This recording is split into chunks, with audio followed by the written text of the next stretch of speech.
Well, I got a woman way over town that's good to me. Oh, yeah. See, I got a woman way over town that's good to me. Oh, yeah. She give me money when I'm in need. Yeah, she's the kind of friend in need. I got a woman way over town that's good to me. Oh, yeah. What's going on, y'all? Welcome back to the Cinematic Soul. Beautiful people. If that didn't tell you what you're in for, just know you're in for something today. You already know what we're doing here. We don't just watch movies, we talk about them in a positive way, but also real and reflective. Today's movie was a lot of things for me when it first came out. Watching it now with my adult eyes, this movie still means a lot to me, and it still holds so much weight.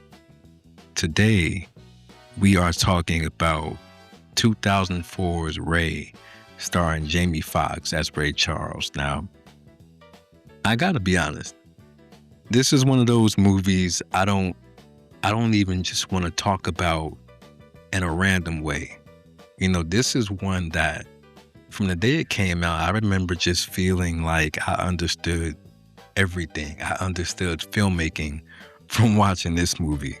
Like, what I mean by that is, if you saw it at a certain age, like I did, I was about 12 or 13 when this came out, and something about the music, something about the struggle, that thing just stays with you, and it stayed with me from then to now. And then you come back all these years later with more life, with more weight that you've dealt with on your own, and the movie just feels so different. It's so different, but not in a bad way. That's Ray. The first thing I want to think about is how wild it is that this movie took so long to get made. Like, we're talking about Ray Charles, not just some random singer, not just a pianist, but at the same time, if I look at real life, so at my job about 2 weeks ago, I was singing Georgia on My Mind by Ray Charles. And I was doing my little, my little rock that Ray does. And I was doing my, holding my shoulders and everything in full Ray Charles mode. And somebody thought I was having a seizure. And they were asking if I was okay. And I just said I was doing an impression. And they were like, an impression of who? And I was like, who? Ray Charles?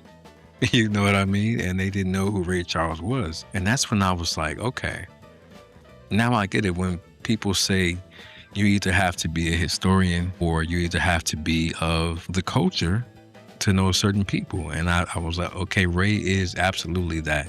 Because while I know him and I've known Ray Charles my entire life, some people don't.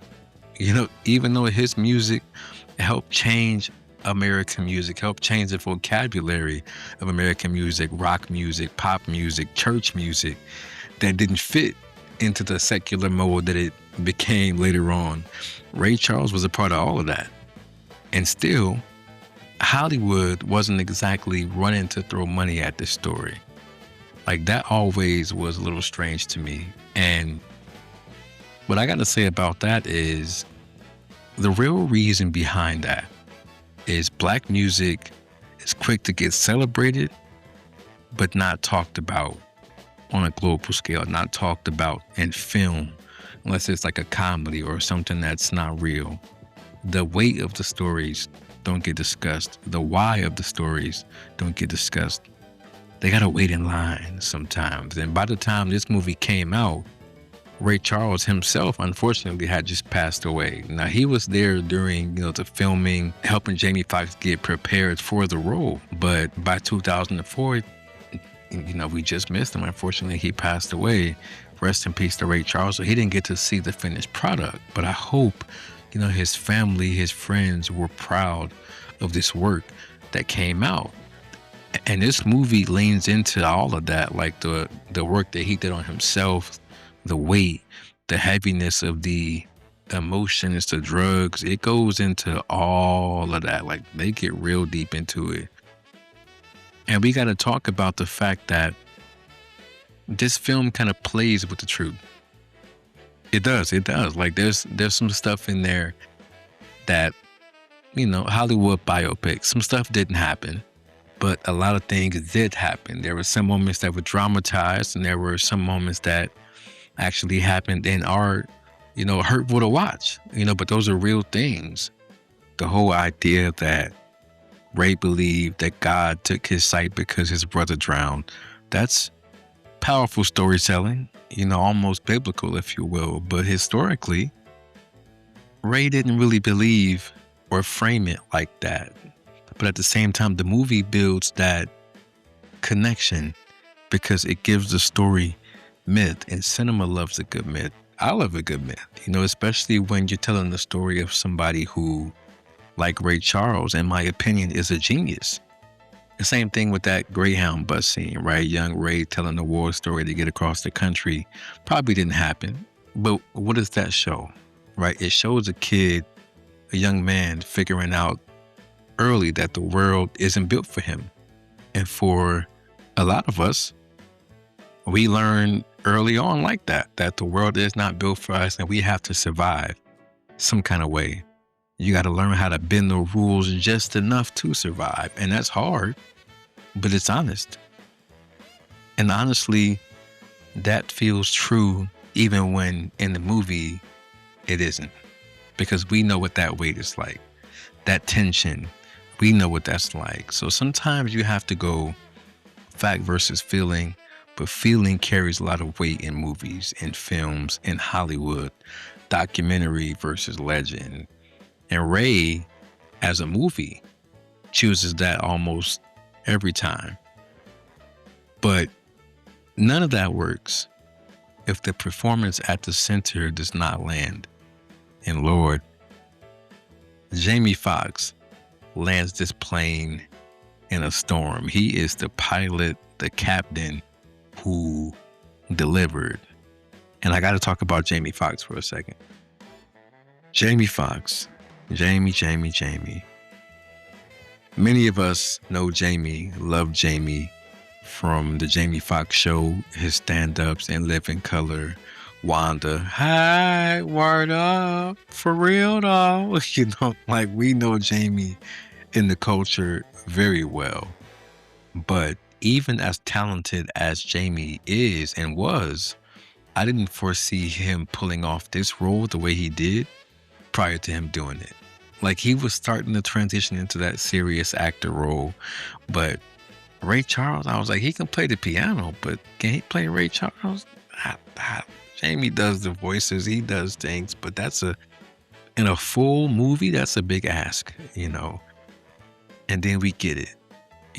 Nothing like cosplay, doing too much of an impression. This literally felt like channeling. Like Ray was a channeling of Ray Charles. Jamie Foxx was channeling Ray Charles from the posture, the head movements. And you know what? I'm gonna make it to the D, baby. Like he got in that pocket and stayed in it. The way he smiles, you can see the joy and the pain, the piano playing, the singing, the stubborn energy, the way he smoked the cigarettes, the way he tied the strap onto his arm. Like those scenes were emotional and sad because Jamie just made you focus in on the story he was telling. And he wanted you to feel Ray Charles the way he felt Ray Charles. Like he won an Oscar for this movie and he damn well should have.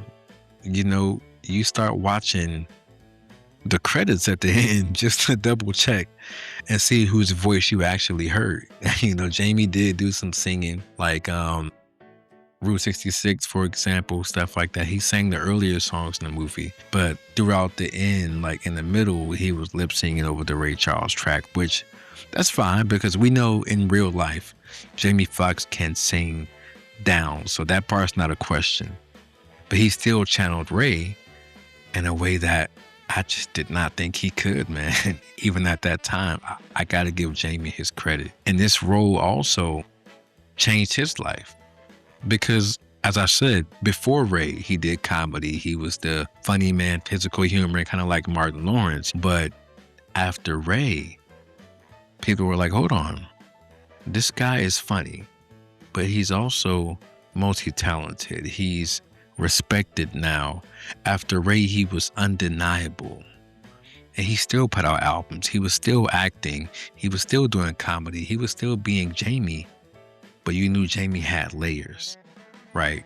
Oscar winner, dramatic lead, somebody director started building movies around. After 2004, it was like takeoff for Jamie Foxx, the serious actor. And life has a way of adding layers to art. Unfortunately, years later, it was in what was now almost 3 years ago now, which is crazy. In 2023, Jamie Foxx goes through this real life health scare. He had a brain bleed and he had a stroke. There were so many stories going around at that time. You know, people were saying he passed away or they just had him on a machine and he was almost gone and he had so many hours left to live. The internet was in a frenzy, partially because people just like being first to say something, even if it's not true. But the other half was we just really cared for this person who gave us so much in his life, you know, in his career, including this movie, you know, that to think that this could happen to him at still a young age in his early 50s was a scary thought, you know, but Jamie ultimately overcame it. He is still with us today, but not because it was easy. He had to relearn basic movements. You know, he didn't speak for over 20 days. His family stepping in literally to save his life. So when you go back and watch Ray now, knowing that, this performance for me just hits even harder. It feels even heavier because now you see a man who understands survival from the inside out. Like he had a stand-up documentary come out last year on Netflix. And I'm the kind of person where people know me. If I don't think something is good, I will say that. And with that stand-up special, I thought it was more of a story instead of a comedy. You know, they brought it up as this is going to be his first stand-up and all this time he's bringing the jokes. And he did tell some jokes, but the jokes part didn't really land for me. What landed for me was the story, him explaining what happened to him in 2023, his daughter, how her playing the music, you know, helped him come back to, and like those things is what hit me. The emotional impact of it is what made me say, damn, I am happy this man is still here. I feel connected to him as a person who's gone through things myself because I know life isn't easy. So for him to still be here, we got to celebrate him. And that kind of connection just is different. Visually, this movie does something really interesting. It's not this kind of flashy cinematography. It's more thoughtful. It has a lot of soft top lighting, a lot of reflections of pianos and wood surfaces, the dark walls that let the faces glow a little bit more. You kind of feel the separation from frame to frame. Ray is always slightly out of sync with some of his surroundings, like the childhood scenes, for example, when they were outside and, you know, washing the clothes and things like that. They use the daylight in a way that kind of feels almost spiritual. The windows in certain scenes become the main light source. Everything feels exposed, but also tender in a way. And then when Ray loses his eyesight, the world and the lighting suddenly becomes more dramatic, which is obviously on purpose. That's intentional, right? It becomes quiet, textured. You feel space more than you see the space. And then as the addiction creeps in, the color temperature shifts from there. Things get colder, fluorescent, a little sickly looking. Like when he went to the rehab, those scenes were, damn, I was like, this is kind of uncomfortable to watch. You can feel that discomfort in your own body watching that. And boom, the stage performances, of course, you got to talk about that. The color in those shots, the movement, the lighting, the sound of the applause as he slowly got more famous and went to bigger venues. You could hear those things, those microphone booms, if you will. That contrast is beautiful for me. That on stage transcendence from Little Ray to Big Ray Charles. That's duality. And duality is the real story of Ray Charles, of the movie itself, of cinematography. And of course, here on the Cinematic Soul podcast, cinematography is one of the biggest parts of the story. So we got to give them a salute for that, of course. You can't talk about Ray or Ray Charles without talking about the music, the soundtrack, the song choices in this. Man, listen. Hit the road, Jack.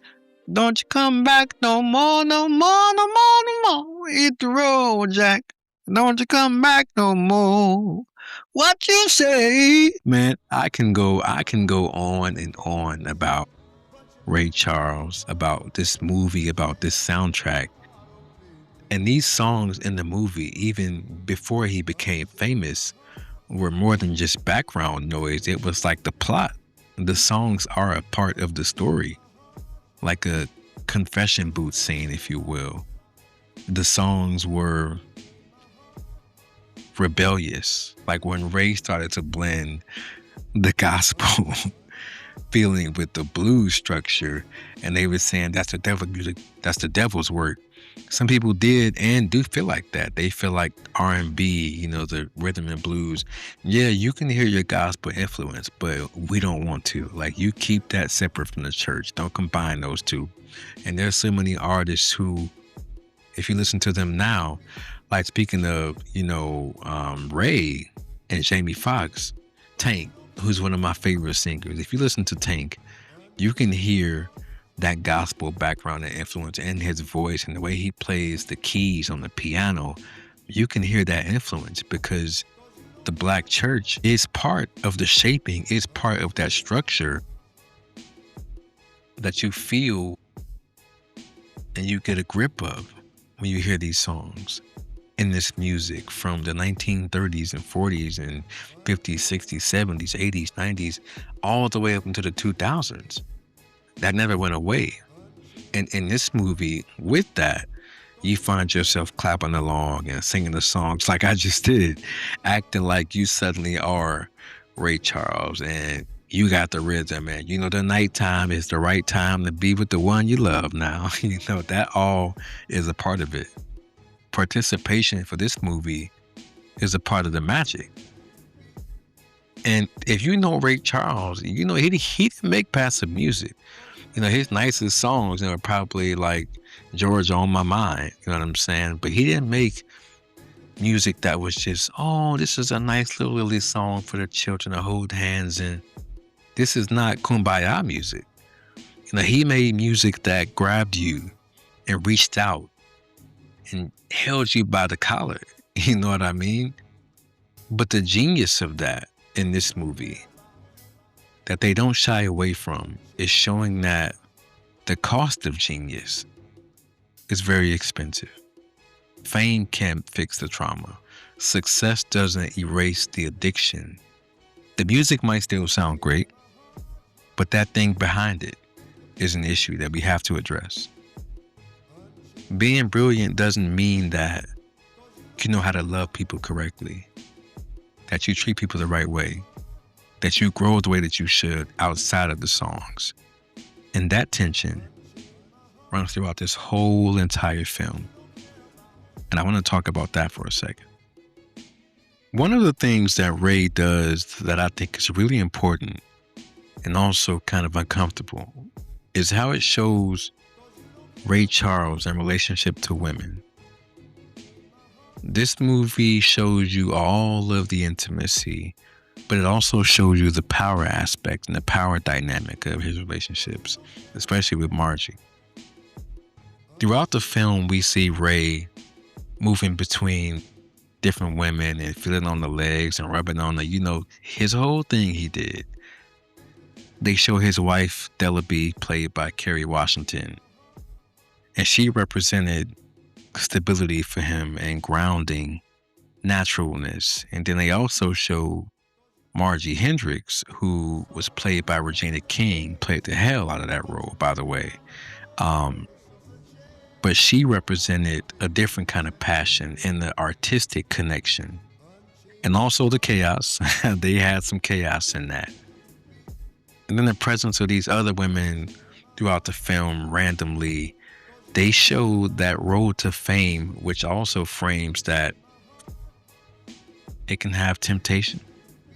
And it can also have a sense of escapism, if you will. And what's interesting is how the movie never really lets Ray be a simple villain or victim in these dynamics, right? Like, he hurts these people. He hurts these women. He lies. He disappears emotionally. But he's also carrying trauma. And trauma in the movie and in real life comes through in a big way. Fame, the pressure, the addiction, and the kind of isolation that comes from being a black genius in a segregated America. Margie is this kind of woman who was different. Their relationship in the movie, like Ari Lennox said, that toxic thing, people love it. Like, they felt electric, competitive almost. Like they were these two strong personalities orbiting the same spotlight. And the film really leans into that, which I appreciate because we see that in real life very often. There's love there, but there's also ego, there's dependency, there's jealousy, and there's addiction. And the reality is the addiction amplified every emotion in the room. Now, one thing I have to say that's kind of funny, and they didn't talk about it in the movie, is Ray Charles, they showed him being a womanizer, but they didn't really dive into how much of a womanizer. So he was married twice in real life. Dellaby was the most notable wife of his. But over the course of his life, Ray Charles had 12 children with 10 different women. Now, hey, I'm not judging you, brother, but my God, my Cam Newton out here with it. You know what I'm saying? Like, just let that sit for a second. 12 children with 10 different mothers. And that kind of tells you something about the scale of his personal life. It's like the movie touched on it a little bit, but they didn't fully explore the long-term consequences of it. And in reality, Ray brought his kids up several times and brought them together as adults. And he tried to make amends in his own kind of way. That adds a deep layer when you watch the movie now, or at least for me it does, because at the time, I didn't know that back in 2004. But watching it in 2026, my brain is filled with all these thoughts and all this information, all this knowledge on Ray as a man and a musician. So when I watch it, I can pick up on these things. The movie shows Ray being adored, desired, needed, but rarely understood. And sometimes he responds to that by keeping an emotional distance, sometimes by chasing a connection in different ways, drugs and things like that. But you really see his loneliness. That's what it always comes back to. Ray Charles gave the world music that sounded like vulnerability, but he was living in these relationships that were almost too hard to process. What they did, though, is show you one thing.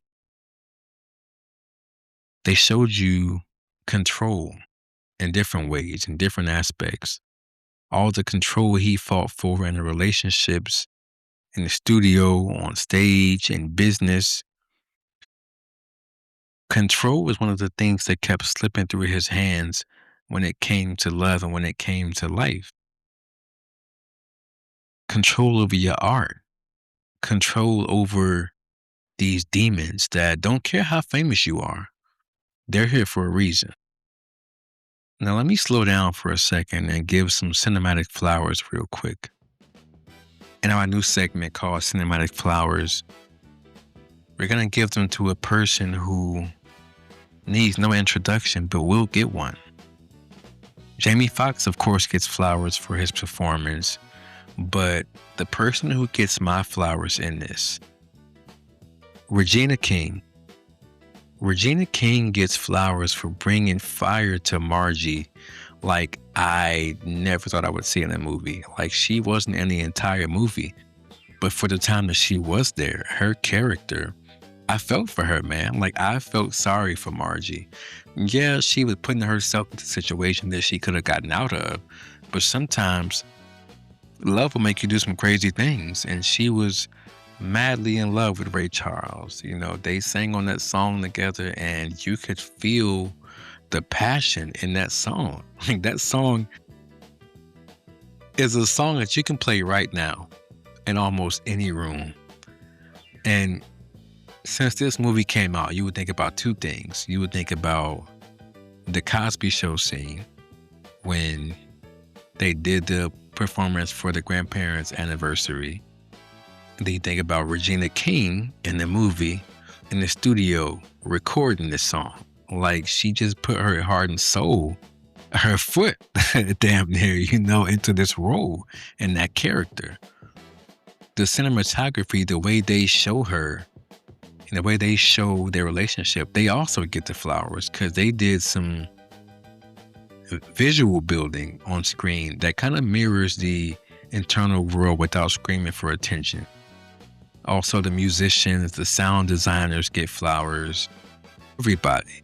This movie for me is a 10 out of 10. I don't say that too often with movies, but I will give Ray a 10 out of 10. With that, I think Ray Charles matters. I think Ray, the movie, still matters. Like I said, I had an incident at work that happened, but that made me realize how important he is still to this day, because I let the person hear a song and they came to me the next week saying they play another song, and another song, and another song.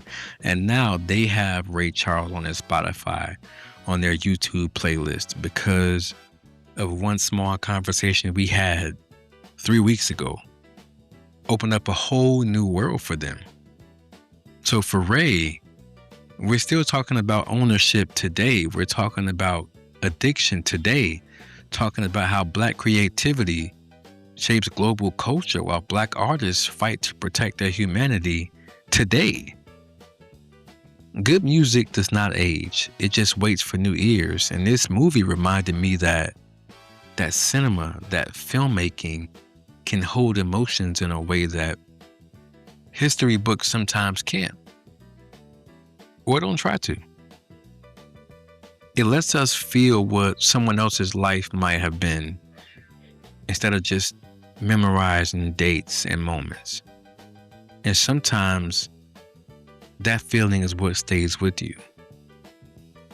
That's all I got for y'all today. If you enjoyed this podcast, if you want to hear more in the future from me, you can follow Cinematic Soul Pod on Instagram, on Threads, especially Threads. Y'all be getting Threads popping. We're starting to get some movement on that, so go to Threads and follow us over there. Also on YouTube at Cinematic Soul Pod. We're going to have video episodes for most of the episodes coming up. I have 2 more guests coming up. I'm excited about that.